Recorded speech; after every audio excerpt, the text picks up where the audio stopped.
में जब दिया लगाओ और मंदिर में जब दीप प्रज्वलित करो, उस समय पर जब मंदिर में दीप लगाएं और मंदिर में जब दिया प्रज्वलित करें, अगर गोल बाती है तो वो तो दिए के बीच में ही होगी, फूल बाती है तो वो दिए के बीच में होगी।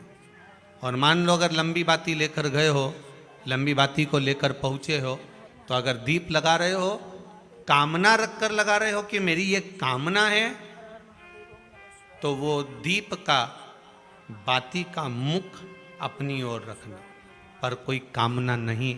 हम भगवान को केवल इसलिए रिझा रहे हैं कि मेरा भोलेनाथ मेरा भंडार भरे और मेरे घर में सुख समृद्धि दे। तो दीप की बाती का मुख भगवान की ओर होना चाहिए कि हमने तेरे भरोसे पर छोड़ दिया।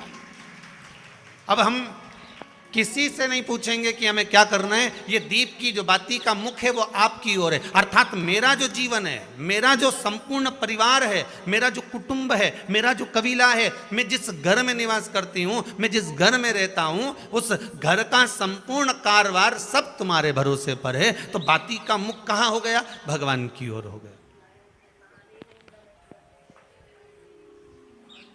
बाती का मुख फिर भगवान की ओर। पर ज़्यादातर लोग दिया जो लगाते हैं ना, वो अपनी ओर बाती करके ही लगाते हैं। मतलब इनकी कामना चलती ही रहती है 24 घंटे। कुछ कुछ कामनाएं इनकी जागरूक रहती है, इनकी कामनाएं निरंतर रहती है। पर उस बाती में जब आप अपना संपूर्ण परिवार, संपूर्ण अपने परिवार का दुकान हो, धंधा हो, व्यापार हो, व्यवसाय हो, चाहे आप जितना भी कार्य कर रहे हो, फैक्ट्रियां चला रहे हो, वो सब अपने भगवान के भरोसे पर दे दिया, भगवान की ओर दे दिया। तो इसका मतलब ये नहीं है कि बाती का मुख भगवान की ओर हो तो तुम भगवान के बिल्कुल करीब में ही बाती का मुख कर कर लगा दो और भगवान को मालूम पड़े चोट लग जाए, ऐसा भी नहीं। जब भी दिया लगता है, आप बहुत ध्यान देना महाराज, अगर भगवान जिस स्थान पर बैठे हुए हैं, अगर दिया हमको रखना है, भगवान जहाँ विराजमान है, दीप जब भी रखा जाता है भगवान के सामने, तो अपन जहाँ विराजमान है उससे भगवान और अपने बीच में कम से कम 2 बीता की दूरी तो होना ही चाहिए, जिससे भगवान को भी चोट ना लगे, भगवान को भी घात ना लगे। तुलसी महारानी को जो दिया लगाया जाता है वो तुलसा महारानी से दूर लगाना चाहिए। तुलसी के क्यारे में दीप लगाने का प्रमाण नहीं है कि तुम तुलसी के क्यारे के अंदर दिया लगाओ। पहले तो ऐसा नियम था कि तुलसी का जो क्यारा बनता था उसमें एक नीचे अलग से दिया रखने की जगह बनती थी, तो उसमें दिया रख दिया जाता था। आज के ज़माने में इतनी जगह ही नहीं कि वह में रखो, तो लोग वो कुंडा में धर के आ जाए। अब वो कुंडी में रख के आए, मालूम पड़े तुलसी महारानी का पत्ता मुरझा जाता है, तुलसा महारानी भी ऐसी मूर्छित हो जाती है, तुलसा महारानी भी चारों तरफ से वो दिए की लो से जल जाती है। ऐसा दीप लगाने का कोई फायदा नहीं, ऐसे दीप की कोई महत्वता नहीं है। किसी को कष्ट देकर, किसी को परेशान कर कर, देवता हो चाहे आप हो, आप किसी को कष्ट देकर, किसी को परेशान कर कर अगर भजन कर रहे हो तो उसका कोई सुख नहीं है हमारा, उसका कोई आनंद नहीं है। किसी को भी कष्ट देकर अगर आपने भजन भी किया, यज्ञ भी करा, दान भी करा, पुण्य भी करा, सत्कर्म भी करा, भजन भी करा, उसका कोई तत्व नहीं। शाम को 4 बजे से लेकर 7 बजे के बीच में शंकर और पार्वती के भ्रमण का समय रहता है। मेरे देवाधिदेव महादेव और माता पार्वती के भ्रमण का समय, भगवान शंकर पार्वती घूमने को निकले।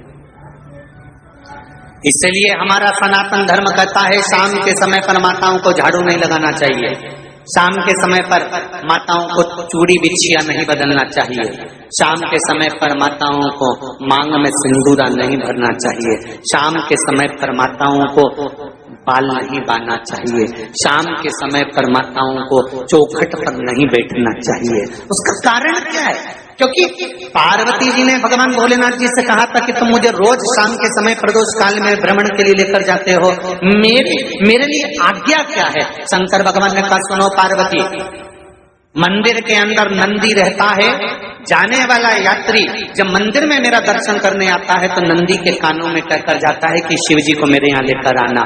मैं नंदी के अनुसार उनके घर जाता हूँ, मेरा काम है उनका कल्याण करना और तेरा काम है उनके घर की नारी को अखंड सौभाग्यवती का वर प्रदान करना, ये तेरा काम।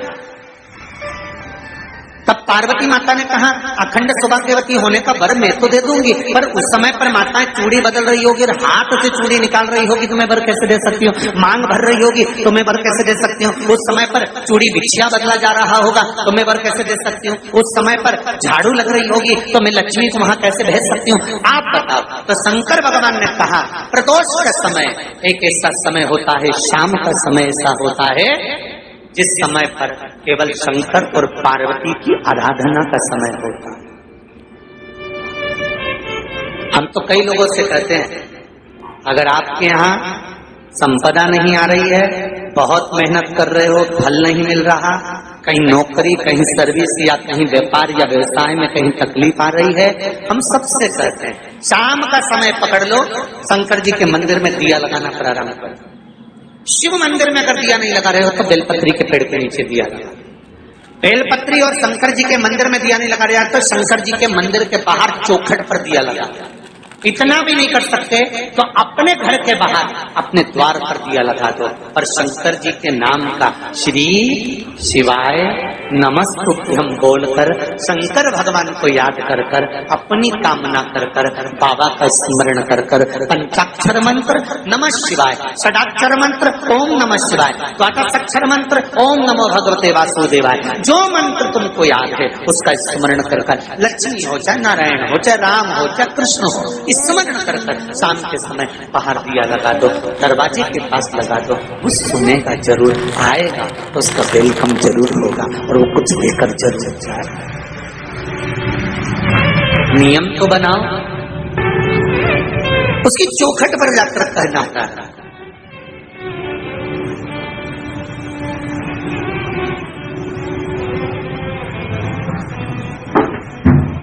बृहस्पति महाराज ने कहा कि शाम का समय जो प्रदोष का समय होता है उस समय पर इंद्रदेव तुम शंकर जी की आराधना करो। शिव आराधना से शंकर जी जो मार्ग प्रशस्त करेंगे, शिव आराधना से जो शंकर जी कहेंगे वो तुम करना, ठीक है। आराधना करी बाबा भोलेनाथ जी।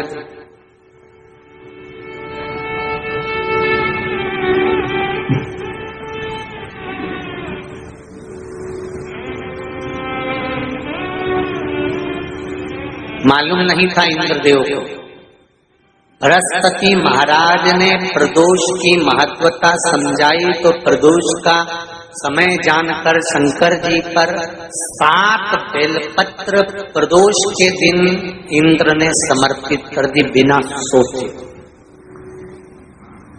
कितनी बेलपत्र? 7।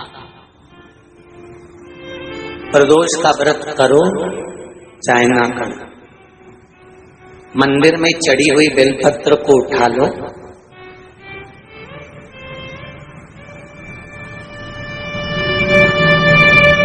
बेलपत्र का ब्रह्म कमल बना लो,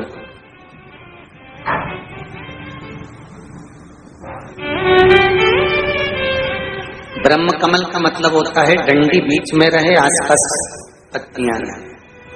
7 पत्ती का ब्रह्म कमल बनाकर, जैसे ये पत्तियां हैं एक जैसी रखी हुई हैं तो इसको फैलाइए, 7 पत्ती को आपस में फैलाकर ब्रह्म कमल बनाए।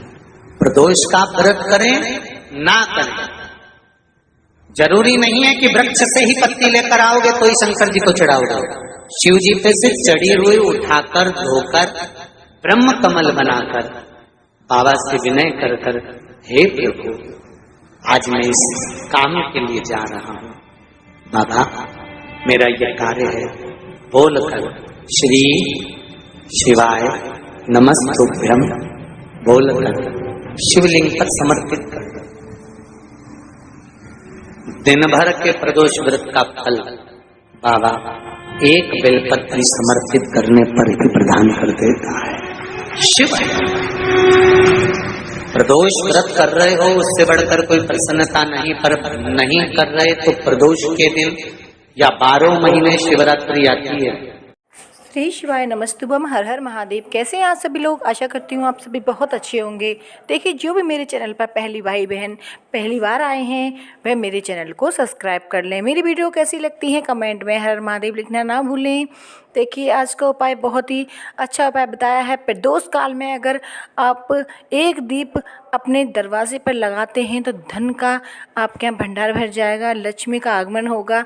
कहते हैं प्रदोष काल में शिव पार्वती भ्रमण के लिए निकलते हैं तो नंदी के कान में जाकर अगर आप मंदिर जाते हैं तो उनके कान में अवश्य कह के आएँ कि भ्रमण के लिए आप शिव जी और पार्वती को लेकर आते हैं प्रदोष काल में शाम के टाइम, तो हमारे यहाँ अवश्य लेके आएँ। तो ऐसे कान में कह के आना है नंदी के कान में, और आपको आना है घर। शाम को आपको एक दीप लगाना है, शाम को अपने दरवाजे के पास लंबी बाती का लगाना है घी का, और आपको प्रज्वलित करते समय यही बोलना है कि हे नंदी बाबा, आप शिवजी पार्वती को भ्रमण करने के लिए लेके आए हैं तो हमारे यहाँ उनको लेकर अवश्य आएँ।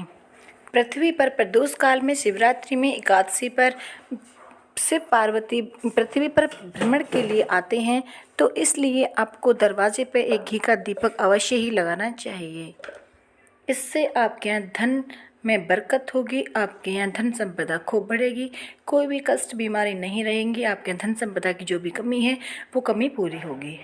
जिस व्यक्ति के यहाँ धन की बहुत कमी है, कष्ट बहुत ज़्यादा है, विपदा आ पड़ी है, समझ नहीं आ रहा है क्या करें, तो प्रदीप मिश्रा जी ने शिव पुराण में बता दिया है कि अगर आपके यहाँ ये सब परेशानियां हैं तो आप एक उपाय अवश्य कर लें। प्रदोष काल में एक दीपक अवश्य लगाएं। देखिए, अगर आप मंदिर नहीं जा सकते या आप शिवालय नहीं जा सकते, बेलपत्र के पेड़ के पास दीप नहीं लगा सकते, तो एक अपने दरवाजे पे अवश्य ही लगा दें। देखिए, वैसे बहुत ही शुभ उपाय बताया गया है कि बेलपत्र का पेड़ अगर आपको कहीं मिल जाए तो उस पर एक दीप प्रदोष काल में आप शाम के टाइम ज़रूर लगा कर आएँ। इससे आपके यहाँ जो भी धन की कमी है वो पूरी हो जाएगी, जो भी आपके यहाँ कष्ट है वो समाप्त हो जाएगा, आपकी जो भी मनोकामनाएं वो पूर्ण अवश्य ही हो जाएंगी। प्रदीप मिश्रा जी ने अपनी कथा में ये भी बताया है, उनका ही उपाय सुनकर मैं आपको बताने का प्रयास कर रही हूँ। जो भी व्यक्ति प्रदोष काल में शाम के टाइम मंदिर जाकर एक दीप लगाए, जो भी अपनी कामना है, कामना को जानकर आपको रखकर अगर दीप लगानी है तो वो लंबी बाती का दीप अब लगाते वक्त उसका मुख अपनी तरफ कर कर ही लगाएं। अगर कोई कामना नहीं है, वैसे ही आप शिव जी को रिझा रहे हैं, आपके यहाँ धन संपदा हमेशा रहे, आपके यहाँ सुख शांति बनी रहे, तो आप उस दीप का मुख शिव जी की तरफ कर दें। अगर आपकी कोई कामना है तो उस दीप का मुख अपनी तरफ लगाएं, लंबी